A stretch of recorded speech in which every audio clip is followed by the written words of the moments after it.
প্রাকৃতিক সৌন্দর্যে ভরপুর হলেও এই বনটি পৃথিবীতে পরিচিত হয়েছে আত্মহত্যার বন হিসেবে। বনটির নাম আওকিগাহারা হলেও গাছের সমুদ্র নামেও এই স্থানটির পরিচিতি রয়েছে। এ বনটি জাপানে অবস্থিত। জাপানের টোকিও শহর থেকে ১০০ মাইল পশ্চিমে মাউন্ট ফুজির উত্তর পশ্চিমে ৩৫ বর্গ কিলোমিটার অঞ্চল জুড়ে এটি বিস্তৃত।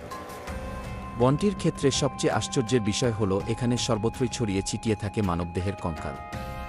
কারণ অবশ্য একটাই, জাপানের অসংখ্য মানুষ আত্মহত্যার জন্য এই বনটিকে বেছে নেয়। ক্যালিফোর্নিয়া ইউনিভার্সিটির এনথ্রোপোলজির প্রফেসর কারিন নাকামুরা বলেন, জাপানের মানুষ এ বনটিকে আত্মহত্যার জন্য বেছে নেওয়ার কারণেই বনটি আত্মহত্যার বন হিসেবে পরিচিত হয়েছে।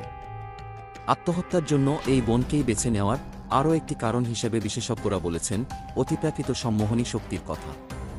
এই বনের গোলক ধাঁধার রাস্তা, অদ্ভুত আকৃতির গাছ, অসংখ্য গর্ত ও অন্ধকার আচ্ছন্ন গুহা মানুষের মনকে খুব দ্রুত মৃত্যুর দিকে তাড়িত করতে সক্ষম। জাপানি স্থানীয়রা মনে করে প্রেতাত্মারা এখানে ঘুরে বেড়ায়, তাই এই বনে গেলে আর কেউ ফিরে আসে না।